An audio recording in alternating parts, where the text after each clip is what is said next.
Regresamos a I24 News en inglés. Soy Natasha Kirchuk, gracias por acompañarnos. El Medio Oriente sigue tenso en el quinto día de la campaña de EU e Israel contra Irán durante la noche y la inteligencia. El miércoles, la Fuerza Aérea de Israel realizó ataques en todo Irán, impactando centros de mando, lanzadores de misiles, defensas aéreas y sitios militares.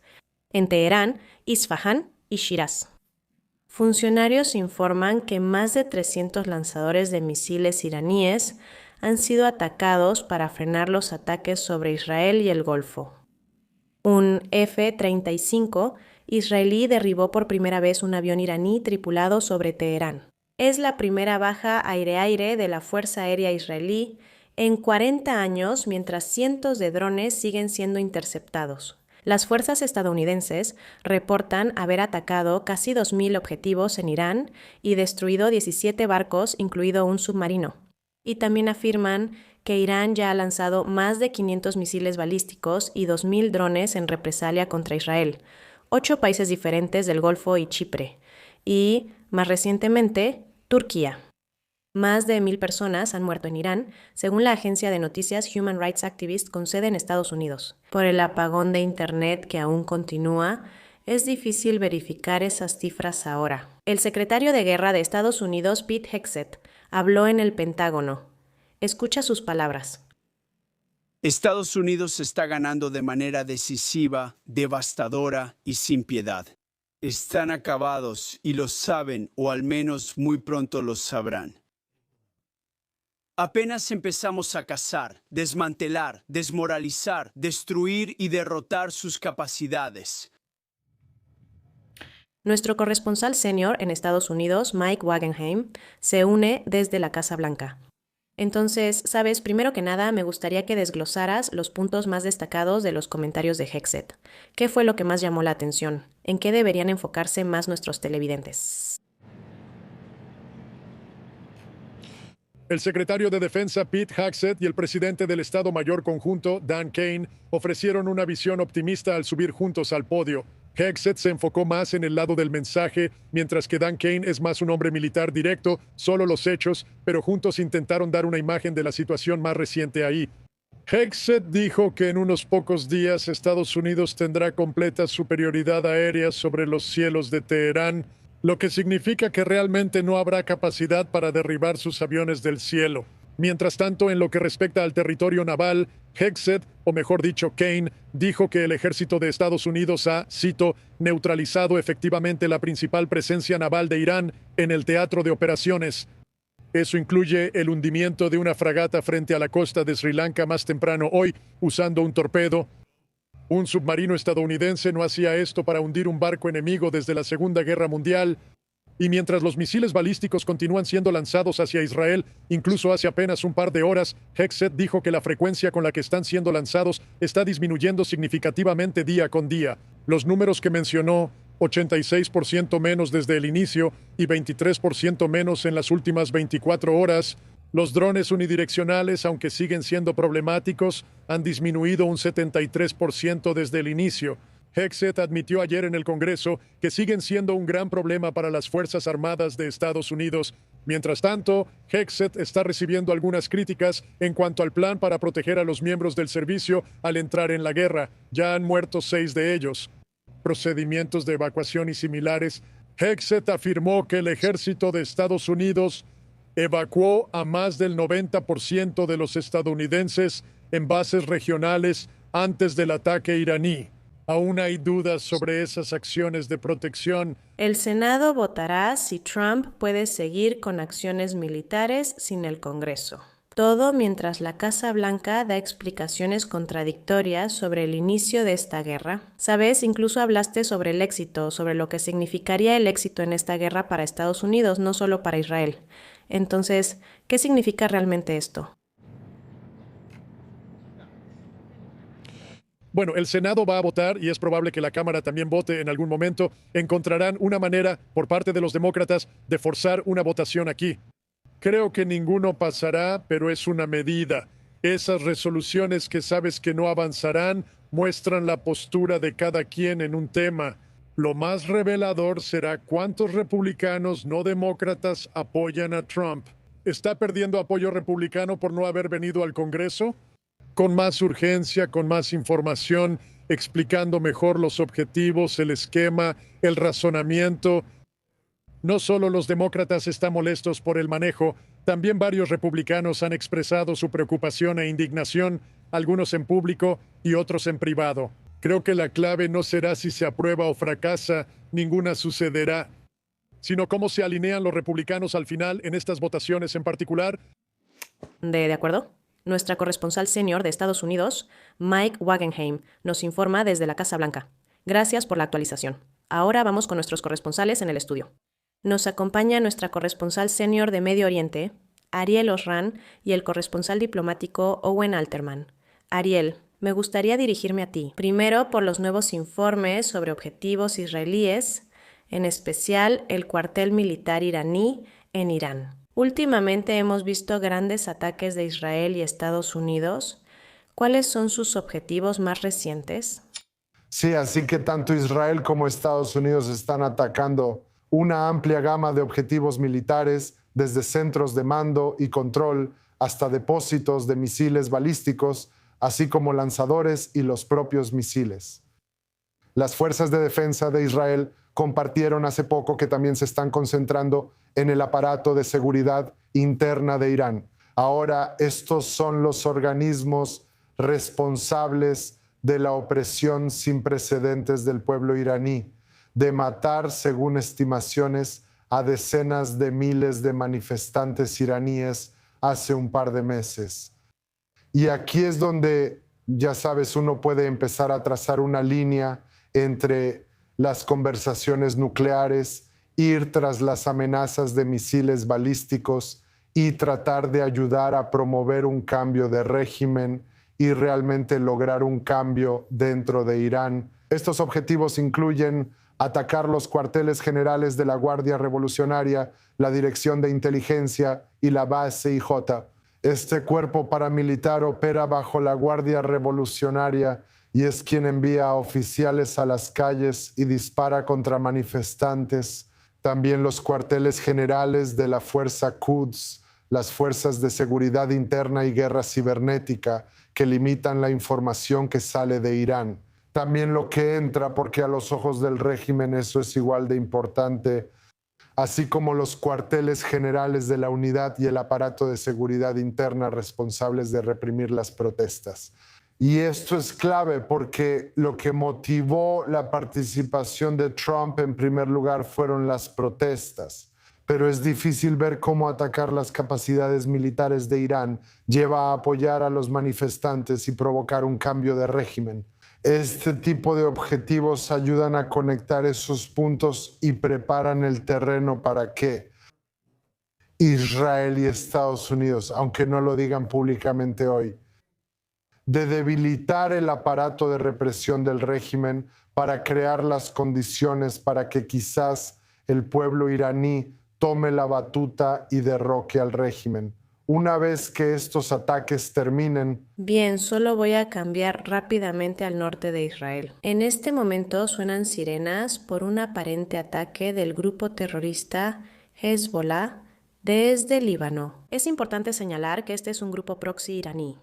Hace aproximadamente 2 días comenzaron a atacar el norte de Israel con drones y cohetes como muestra de solidaridad con el régimen islámico, diciendo que esto era una venganza por el asesinato del líder supremo iraní. Y desde entonces hemos visto una ofensiva, por supuesto, de Israel en el sur del Líbano y Beirut, para eliminar la infraestructura de Hezbollah. Hemos visto más sirenas de cohetes desde el Líbano debido a este conflicto, pero ahora vamos a hablar de lo que sucedió hoy en el centro de Israel. 2 personas resultaron heridas en el centro de Israel tras el lanzamiento simultáneo de cohetes y misiles por Hezbollah desde Líbano e Irán esta tarde. Las heridas fueron causadas por metralla tras el impacto de fragmentos de proyectiles en varios lugares. Según Estados Unidos, los lanzamientos de misiles de Irán han disminuido en un 86% desde el primer día del conflicto. En Israel, la diferencia es notable. Tras 8 horas de pausa, las sirenas de cohetes sonaron de nuevo a las 2 p.m. en todo el país. Desde entonces han sido frecuentes. Ahora se une nuestra corresponsal Joe Brown. Joe, ha sido un día raro. Al principio no hubo muchas sirenas y luego todo se intensificó. ¿Cuántos ataques ocurrieron en las últimas 24 horas? ¿Cómo se compara con días anteriores? ¿Qué se sabe de las víctimas en el centro de Israel? Debo mencionar algo de nuestra última transmisión. Hubo un poco de ironía por parte de los iraníes mientras hablaba sobre cómo el número de misiles ha bajado drásticamente en los últimos días, salvo por una alerta en ese momento. Quizá los iraníes ven I-24 Noticias en sus búnkeres y tienen humor irónico, pero dudo que sea así. Como mencionas, los cohetes lanzados hacia Israel han disminuido de 350 el primer día a solo 50 en las últimas 24 horas. Esto indica que los iraníes se están quedando sin misiles. Y el hecho de que las fuerzas de defensa de Israel y la Fuerza Aérea de Estados Unidos los están atacando con tal velocidad que no pueden hacer frente a la demanda constante de lanzamientos de misiles hacia Israel. Y aquí estoy ahora mismo en la escena de uno de los ataques mortales. Solo ha habido 2 ataques mortales en Israel en esta etapa de la guerra. Uno fue aquí la primera noche, el 28 de febrero, en el que una mujer, una trabajadora extranjera de cuidados, Marianne Velázquez de Beira, fue asesinada. Ella no fue a su refugio porque estaba con una israelí anciana que fue rescatada de los escombros. La casa en la que ella estaba está justo a mi derecha. Puedes ver el edificio color beige detrás de mí, junto a ese. Hay un espacio, si podemos girar la cámara y mirar por aquí, hay un espacio en medio. Ahí es donde estaba el edificio. La ciudad lo consideró inseguro y por eso fue demolido en aproximadamente 24 horas. Yo estuve aquí cuando esto pasó con una mujer llamada Ronnie, quien dijo que también estuvo presente. Ella no estaba en la casa, pero mientras hablábamos veía cómo la demolían. Ella notó que había un espejo que pertenecía a su difunta abuela que estaba siendo sacado por una excavadora y hoy hemos visto parte del trabajo detrás de mí, con los trabajadores humanitarios entrando y sacando algunas pertenencias de los residentes que han sido evacuados. En total, en esta zona hubo 40 edificios que fueron evacuados. Unas 200 personas fueron enviadas a hoteles y buscan otras residencias. Afirman que este es el único ataque mortal en el centro de Israel. Un día después ocurrió otro ataque en Beit Shemesh que mató a 9 israelíes, incluyendo a quienes estaban en un refugio por un impacto directo. Pero como los lanzamientos de misiles hacia Israel han estado disminuyendo, se puede sentir entre la gente aquí que ha habido una sensación de alivio. Salí el primer día y la ciudad parecía fantasma. Aquí en Tel Aviv sigue con muy poca gente, pero hay muchas más personas que sienten que pueden salir, que no tienen tanto miedo de los misiles balísticos iraníes, lo cual es un testimonio de cómo los sistemas de defensa aérea de Israel han estado manejando esto. Solo alrededor del 3% han logrado pasar la cúpula de hierro, el IMB o la onda de David. Esto demuestra que la Fuerza Aérea de Israel está cumpliendo su función y la gente ya nota los beneficios. Pero aún así, con el mando del Frente de las Fuerzas de Defensa de Israel diciendo que no se puede reunir fuera de los refugios antiaéreos, la gente sigue evitando muchos espacios públicos. Hoy está mucho más tranquilo que otros días. Muy bien, Joe Brown, nuestra corresponsal desde Tel Aviv. Por primera vez en la guerra, un misil entró al espacio aéreo turco y la OTAN intervino. El Ministerio de Defensa de Turquía dice que se detectó una munición balística lanzada desde Irán, que cruzó el espacio aéreo iraquí y sirio, dirigiéndose hacia Turquía, antes de ser interceptada por los sistemas de defensa de la OTAN. En el Mediterráneo Oriental, los restos en realidad cayeron en la provincia de Hatay, pero las autoridades dicen que provenían del interceptor y no del misil iraní en sí, y que no hubo víctimas. Bueno, Ankara ahora advierte que se reserva el derecho de responder a cualquier acción hostil y está instando a todas las partes a no ampliar el conflicto. Aparentemente han llamado al embajador iraní dentro de Turquía. La interceptación aumenta la tensión para la OTAN, que condena el ataque pero aún no decide apoyar a Estados Unidos e Israel contra Irán. Y ahora se une a nosotros nuestra analista de seguridad, Yakov Lapin. Yakov, ¿qué tan importante es que la OTAN haya interceptado un misil rumbo a Turquía? ¿Crees que esto acercará a la alianza a una participación directa? Porque obviamente lo que escuchábamos de la OTAN ayer y también de varias naciones europeas diferentes. En cuanto a los ataques que también vimos en Chipre, parecía haber una falta de interés en involucrarse realmente. No creo que esto acerque a la OTAN ni un paso más, porque ¿qué es la OTAN? La OTAN está compuesta por los Estados miembros individuales.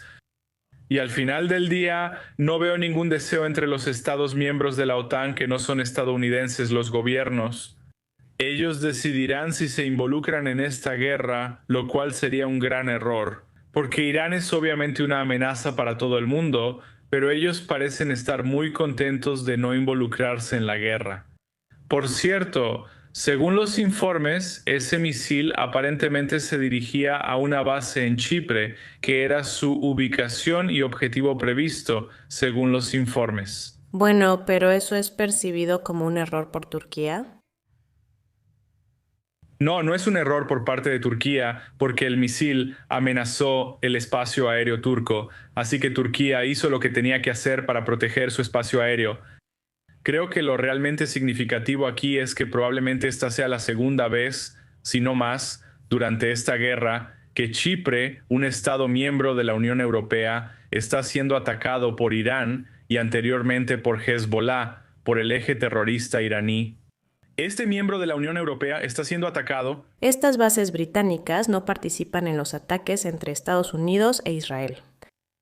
Exactamente, eso es muy significativo y es lo que Israel ha advertido. Irán es una amenaza global y que no tiene líneas rojas y que tiene una ideología fanática y yihadista. Tiene sus objetivos puestos en todo el mundo y realmente esto va mucho más allá de Israel. Aquí está la prueba, está atacando a un miembro de la Unión Europea y parece que este misil que Turquía interceptó pudo haber estado diseñado para ir a Chipre en lugar de Turquía. Natasha, también quiero llamar tu atención y la de la audiencia. Lo mencionaste al inicio de la transmisión, pero creo que debemos hacer una pausa. Sobre el complejo militar iraní que fue atacado hoy por la Fuerza Aérea de Israel, esto es notable, no es un objetivo normal.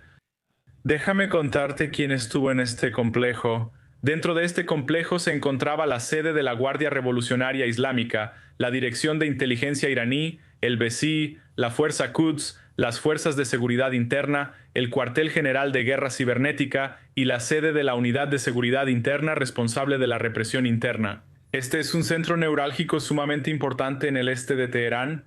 Un funcionario de las Fuerzas de Defensa de Israel informó que más de 100 aviones de la Fuerza Aérea israelí participaron en el ataque al complejo. Lanzaron más de 250 municiones. Sugiero que este ataque no es uno más, sino un nuevo punto de inflexión en la guerra. Este ataque es muy importante y podría debilitar mucho al régimen terrorista iraní.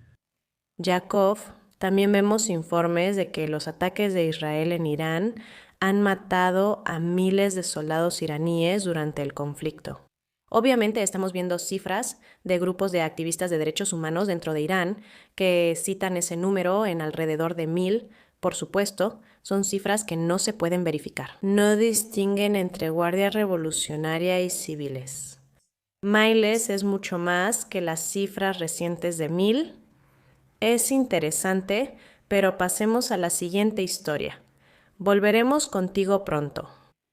¿Y si el próximo frente en esta guerra no es más aeroespacial, sino un levantamiento desde dentro de Irán? Estados Unidos supuestamente ha hablado con milicias kurdas iraníes sobre una posible operación en el oeste de Irán. Se busca que los combatientes kurdos se enfrenten a las fuerzas iraníes en la frontera, permitiendo que los iraníes comunes se rebelen contra el régimen. tras el asesinato del líder supremo Ali Khamenei y otros altos funcionarios al inicio de esta guerra.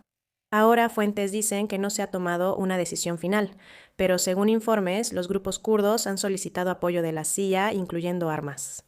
La Casa Blanca y el Pentágono no han comentado. Ahora se une Diliman Abdul Kader, fundador de American Friends of Kurdistan. Él está ubicado en DC. Entonces, sabes, primero que nada, creo que la gran pregunta es, ¿qué tan realista es esta idea? ¿Que los combatientes kurdos podrían debilitar lo suficiente a las fuerzas de seguridad de Irán como para provocar un levantamiento civil más amplio dentro del país? Por supuesto, gracias por invitarme. Los kurdos demuestran que se puede confiar en ellos sobre el terreno. Son combatientes comprobados, socios confiables y el grupo minoritario más armado y organizado en Irán. Los kurdos llevan décadas enfrentándose a la IRGC y al régimen islámico desde el inicio. Así que solo tiene sentido volver y confiar en los kurdos, por parte de Israel y Estados Unidos ahora, en cuanto a que los kurdos debiliten a Teherán. Creo que es una oportunidad para toda la gente dentro de Irán que seguirá el ejemplo de los kurdos, que están tomando sus armas, se están levantando contra el régimen, así que para ustedes también tomen sus armas. Comienza en el noroeste de Irán, en el Kurdistán Oriental, o Rojelat, como le dicen los kurdos. Es una oportunidad para que todo Irán se levante y derroque al régimen. ¿Qué riesgos traería esto para Irán, Irak, Kurdistán y países vecinos como Turquía? Obviamente tú. Se teme que otras minorías separatistas en Irán se involucren, lo que podría causar un problema mayor con Pakistán y Turquía. Por un lado, Siempre hay riesgo. Quiero decir, los kurdos están en una ubicación estratégica clave en el corazón de Medio Oriente. Los kurdos en Irak, la región del Kurdistán, tienen una región autónoma y se mantienen neutrales, pero sí comparten una frontera. Con Irán, especialmente en el Kurdistán Oriental, donde los kurdos supuestamente son armados por Estados Unidos. Entonces creo que hay un riesgo para su seguridad, para su espacio aéreo, especialmente por parte de Turquía, pero también, por supuesto, por parte de Irán. Los kurdos en Irak han anunciado que siguen siendo neutrales. Solo debe serlo estratégicamente. Pero eso no limita a los kurdos en Irán para tomar las armas y levantarse contra el régimen. Creo que ellos ven esto como una oportunidad. Y Estados Unidos está creando las condiciones. Estados Unidos, junto con Israel, está creando las condiciones. Desde el aire se destruyen activos estratégicos y bases militares de la Guardia Revolucionaria para que los kurdos tengan una ventaja en tierra, aunque no cuenten con armas avanzadas.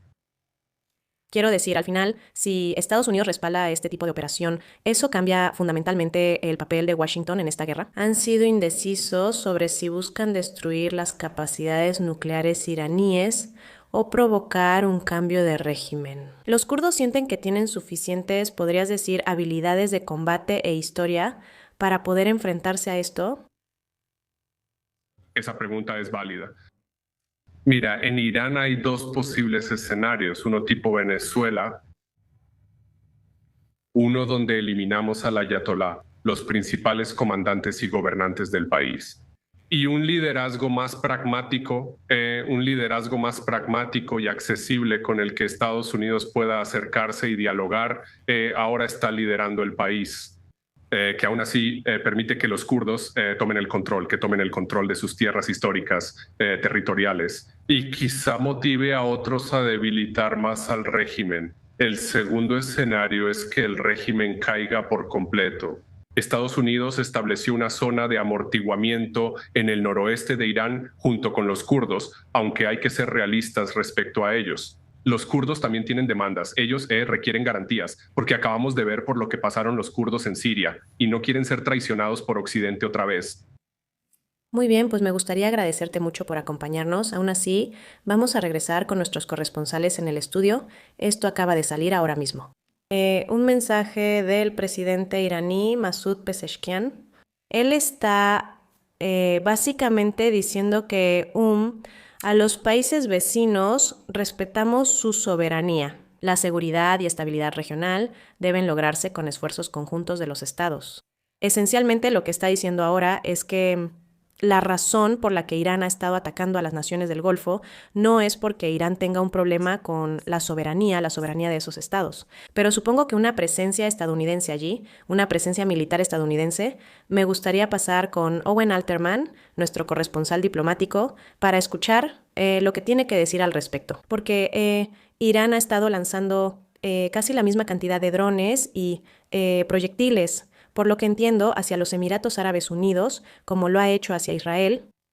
Muchos más a Emiratos Árabes Unidos, Natasha, casi como el resto juntos. Créelo o no, digamos que hay un poco de falta de confianza a través del Golfo Pérsico, Golfo Arábigo. No sé si una publicación o un X compensará todo lo que pasó. Dicho esto, habrá una vacilación natural del lado árabe de ese golfo para actuar, como ya hemos visto por varias razones. Estos países no están ansiosos ni desesperados por empezar a luchar contra Irán y comenzar a iniciar. ¿No iniciar? No responder activamente a una guerra en Irán. Puede haber algo en lo que trabajan los escritores, pero es un camino largo. Muy bien, vamos a una breve pausa comercial, pero regresaremos en breve con más cobertura. No se vayan, nos vemos pronto.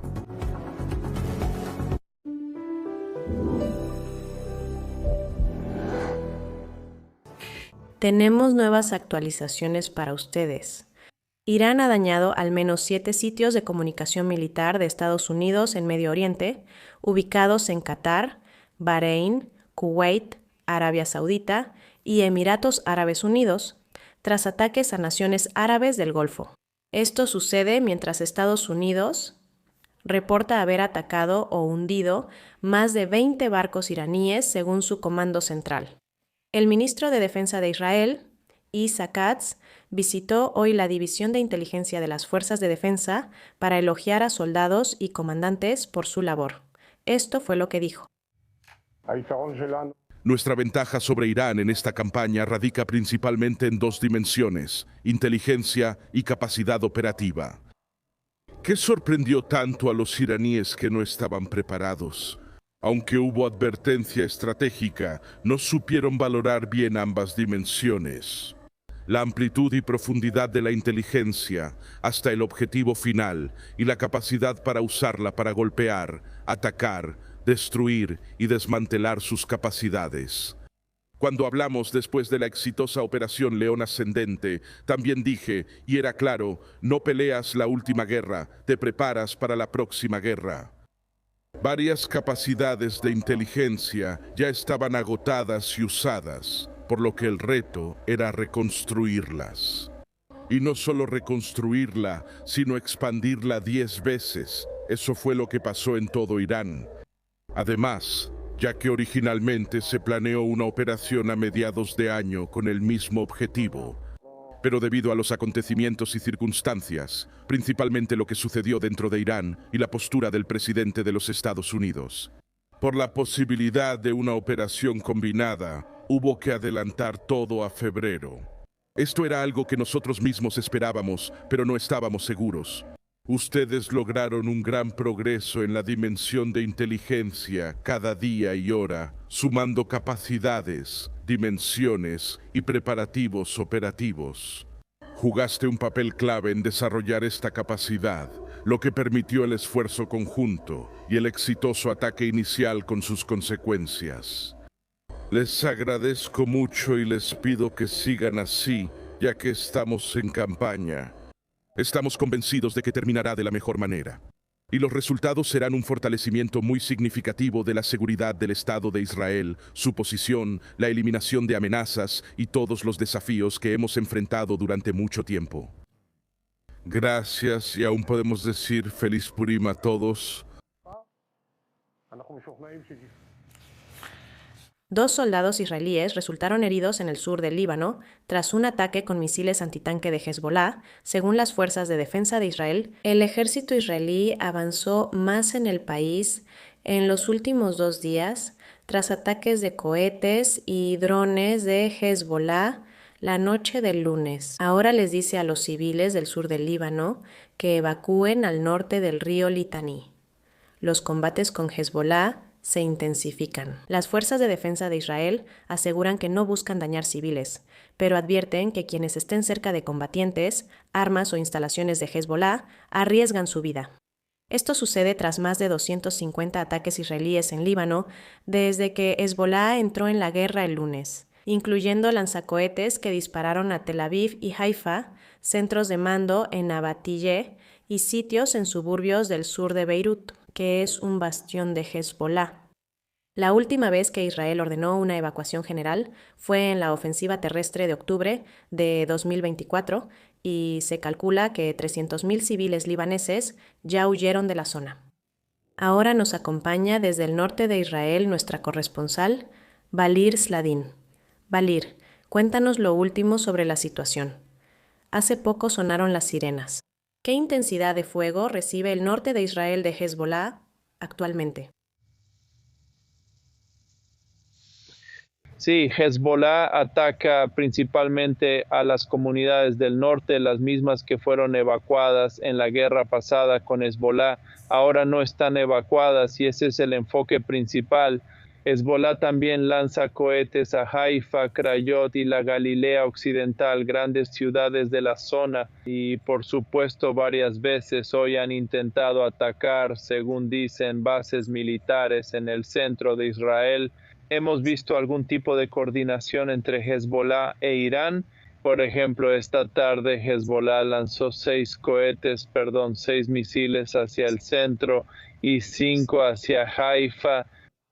Eso fue simultáneamente mientras Irán también estaba lanzando misiles en el norte o hacia las zonas del norte y también hacia el centro de Israel, lo que significa que hay algún tipo de coordinación. Eso también lo mencionan algunos funcionarios de las Fuerzas de Defensa de Israel ahora. Debido a estos ataques a las comunidades del norte que están justo en la frontera, las autoridades israelíes en realidad están prohibiendo en este momento todas las actividades agrícolas en la zona. Y si vimos a algunas personas trabajando ayer, incluso en esa zona, ahora todo está prohibido y la gente no puede seguir trabajando normalmente en esas comunidades. Y estamos hablando, por supuesto, de un daño económico significativo para esas comunidades porque al final de cuentas dependen de la agricultura. Ahora, sobre lo que sucede en Líbano, la expansión de la operación terrestre inició ayer. Y el enfrentamiento de hoy entre los operativos de Hezbolá y las fuerzas de defensa de Israel sí causó 2 bajas, mejor dicho, 2 soldados heridos de forma moderada. Hezbolá informó en un comunicado que atacaron un camión militar, pero otro actor también está recientemente en el sur del Líbano. Las Fuerzas Armadas libanesas dicen que han arrestado a 26 personas, incluyendo libaneses y palestinos, que portaban o tenían armas no autorizadas, que ellos dicen son armas ilegales. El ejército libanés intenta ahora, aunque tarde, contener la actividad de Hezbolá, aunque el ejército libanés dice haber despejado al sur del río Litani. Hezbolá sigue ahí año y medio después del alto al fuego. O al menos está logrando llegar a esa zona e incluso enfrentarse a los soldados de las Fuerzas de Defensa de Israel con varios incidentes hasta ahora desde ayer. Muy bien, Valir, me gustaría agradecerte mucho por acompañarnos. Estamos recibiendo algunos informes en este momento de que el actual líder de Hezbolá va a hablar al público en breve. Me gustaría pasar con Ariel Osran, nuestra corresponsal en Medio Oriente, para que nos cuente más al respecto. ¿Qué sabemos? Sí. No sé si querías llamarlo líder actual, pero es muy posible que en este momento haya un gran objetivo sobre la cabeza de Naim Qasim, así como sobre los líderes de todos los aliados de Irán en este momento. Naim Qasim, por primera vez desde que Hezbolá decidió entrar en la guerra, va a dar un discurso en aproximadamente 2 horas y media. No va a ser un discurso incendiario como al que nos acostumbramos de su predecesor Nasrallah, pero se espera que explique por qué. Hezbolá se unió a la guerra tratando también de responder a las críticas internas contra Hezbolá por arrastrar una vez más al Líbano a la guerra. Ahora bien, ese paso es contrario a lo que el liderazgo del Líbano ha prometido. Nawaf Salam, primer ministro libanés, afirma que no permitirán que arrastren al Líbano a otra guerra Y Nawaf Salam, de hecho, está hablando en este momento diciendo que estos son días muy difíciles para el Líbano y diciendo que decenas de miles de residentes del sur del Líbano han huido de sus hogares hacia el norte. Esto ocurre mientras Israel está llevando a cabo ataques en todo el sur del Líbano, así como en el Valle de la Beca. Ahora, uno de estos ataques en el Líbano, justo el otro día, fue contra la sede de la televisora El Manal de Hezbollah en el suburbio sur de Beirut. Y debido a los daños, ahora se ven obligados a transmitir desde el patio trasero de la estación. Creo que pueden ver en pantalla ahora mismo cómo básicamente han sacado su transmisión al exterior, ya saben, bajo el aire fresco de un Beirut bombardeado. Y así es como el brazo propagandístico de Hezbollah está informando ahora. Esto solo demuestra, así como las fuerzas de defensa de Israel destruyeron la sede de transmisión del régimen islámico en Teherán y están haciendo lo mismo contra Hezbollah en Beirut, los objetivos continúan.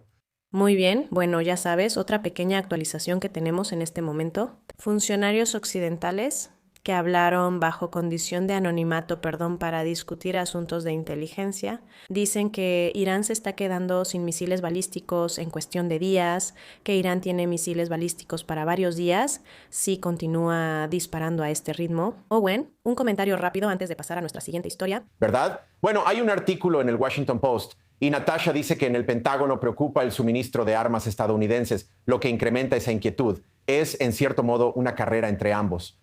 ¿Pueden Estados Unidos e Israel destruir los misiles balísticos y lanzadores de Irán más rápido de lo que Irán puede forzar a Estados Unidos, Israel y los estados del Golfo a agotar sus suministros de energía? Absolutamente yo. Definitivamente es un problema que los países que son objetivo de Irán estén agotando sus propios arsenales de misiles defensivos. Así que va a ser donde el Pentágono, en los registros, está negando esto. ¿Verdad? Pero igual será necesario gestionar cuidadosamente las reservas de misiles defensivos de estos países. Hoy hablaremos sobre la situación interna en Irán. Volveremos contigo pronto, Owen, tras el ataque que mató al líder supremo iraní. La pregunta ahora es simple y es, ¿quién va a tomar el control? Bueno, nuevos informes dicen que el principal candidato es su propio hijo, Mojtaba Khamenei, una decisión que mantendría el poder firmemente dentro de la familia del difunto Ali Khamenei. Clérigos de alto rango evalúan esa decisión, pero algunos temen que nombrar a Mojtaba lo haga un objetivo mayor para Estados Unidos. Era asesinó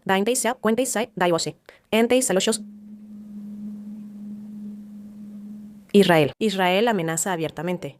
El ministro de Defensa, ISL Katz, advierte que cualquier líder elegido por Irán será objetivo claro para su eliminación. Él dice que no importa cuál sea su nombre ni dónde se esconda. A la vez, el presidente de Estados Unidos, Donald Trump, habló con reporteros y descartó al príncipe exiliado Reza Pahlavi como sucesor el martes. Comentó que tendría más sentido alguien interno a Irán y que la mayoría de líderes que Washington consideraba ya murieron. La pregunta ahora ¿es sucesión dinástica o el inicio de un vacío de poder peligroso? ¿Quién aprovechará la oportunidad? Desde Bruselas nos acompaña la autora y activista Daria Safai, integrante de la Cámara de Representantes de Bélgica. ¿Sería relevante si Mojtaba Khamenei es elegido? ¿Eso mostraría continuidad del régimen? ¿O es irrelevante considerando las crecientes fracturas en el clero ante el embate de Estados Unidos e Israel? De hecho, Mojtaba Khamenei es uno de los clérigos radicales y como es hijo de Khamenei, su nombre siempre ha estado mencionado como posible sucesor para el próximo líder. Pero debo decir que, como es un radical, sé que nunca tendrá siquiera la oportunidad de que Estados Unidos e Israel hablen de ello. Quiero decir, Israel y Estados Unidos no hicieron esta campaña para que alguien como él vuelva a estar en el poder. Así que digamos que esto absolutamente no es lo que el pueblo iraní ha deseado. El pueblo iraní quiere pasar de este régimen al siguiente y no se puede encontrar ni permitir un régimen moderado dentro de Irán. Esto o aquello será una democracia secular en la que la gente podrá votar por la persona que elijan. No podemos encontrar nada en este régimen. Estoy segura de que Trump e Israel también han decidido eliminarlo. Sí, quiero hablar de eso. El presidente Trump habló ayer con reporteros y dijo que alguien de Irán debería ser su próximo líder. Él está descartando a Reza Pahlavi, aunque gran parte de la diáspora iraní y opositores al régimen lo apoyan. Los manifestantes lo mencionan como posible sucesor, el reemplazo si este régimen cae. ¿Existe otra figura opositora viable? ¿Y cómo reciben los iraníes el comentario de Trump? No hay otra opción más que Reza Pahlavi para pasar de este régimen al otro. ¿Y en el futuro de Irán? Y no es mi opinión, yo solo soy una de los 90 millones de iraníes, pero los iraníes ellos mismos lo quieren, han dado sus vidas. Y no se trata de 10 o 100 personas, no, eran millones en las calles de Irán arriesgando sus vidas que pedían el regreso de Pahlavi, incluso de la dinastía Pahlavi. Es importante saber que los iraníes no son personas locas ni tontas, saben lo que están haciendo y saben lo que traerá el futuro. Si el príncipe Reza Pahlavi toma este liderazgo hacia una democracia secular, eso es lo que quiere el pueblo de Irán. Y hasta que eso no suceda, van a luchar dentro y fuera de Irán para traer de vuelta a Pahlavi a su país. Por eso los comentarios de Trump son interesantes, pues descarta a Pahlavi, mientras vemos a la diáspora iraní y a los manifestantes.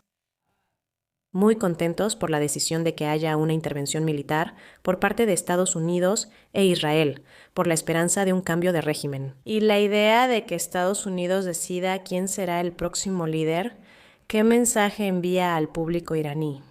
Y también solo quiero que me expliques un poco la división actual entre quienes apoyan a la República Islámica y quienes no. Creo que el presidente Trump realmente no tenía la intención de tomar partido por ningún líder futuro en particular. Él siempre ha dicho que el pueblo de Irán debe decidir quién será el próximo y recuperar su país. Creo que el presidente Trump sabía y sabe que el régimen iraní es un peligro inminente para la seguridad y la seguridad nacional de Estados Unidos, Israel y los países occidentales. Él decidió eliminar este régimen.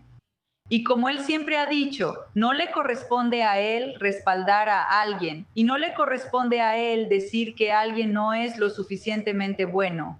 La gente de Irán decidirá el próximo paso. Eso es lo hermoso de Estados Unidos. Estados Unidos decidió ayudar al pueblo iraní, por eso los iraníes agradecen al presidente Trump y les gusta lo que hace Estados Unidos ahora. Aunque su hogar, su casa está siendo bombardeada, graban un video y dicen: presidente Trump, esta es mi casa, pero no me importa. Gracias por venir y ayudarnos. El siguiente paso lo daremos nosotros. Depende del pueblo iraní elegir.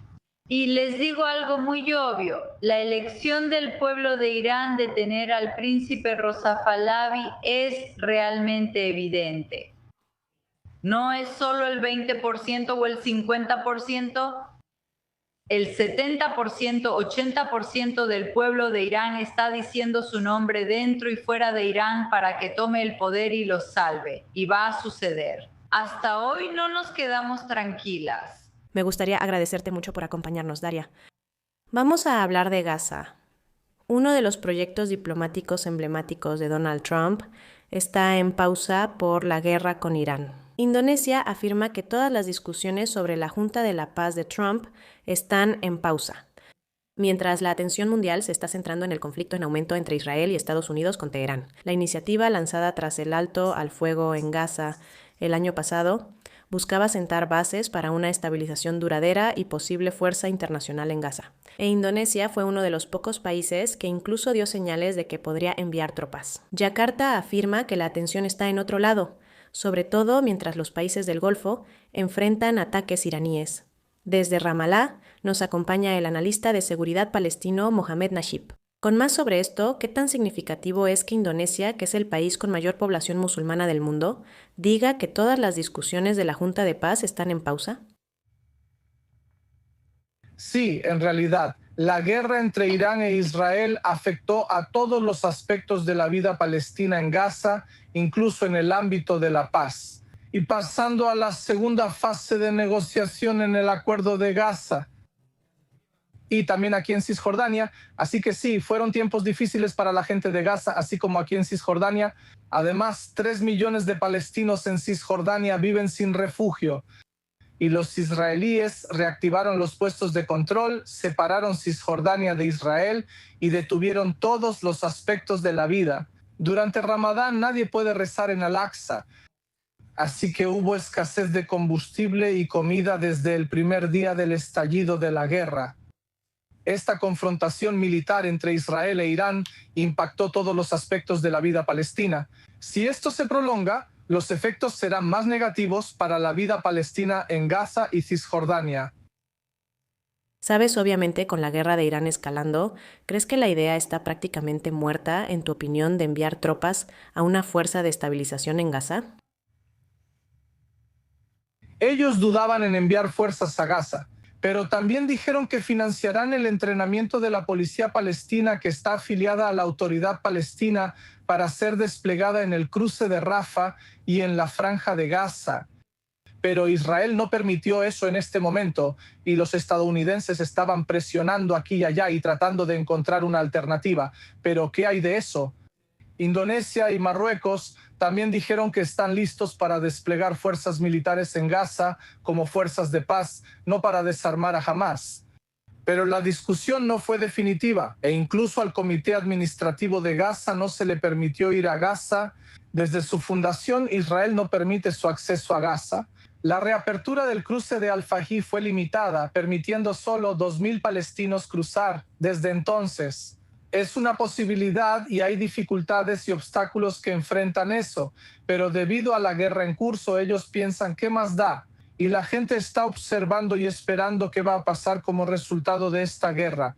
Y luego tendrán tiempo para reanudar las conversaciones sobre Gaza. Sabes, una última pregunta rápida aquí. ¿Cómo crees que los palestinos perciben esta situación? ¿Creen que esta guerra es en beneficio del público palestino? Al final... Buena pregunta. A diferencia de la guerra de 12 días en junio entre Israel e Irán, esta vez la situación es diferente para los palestinos en Gaza.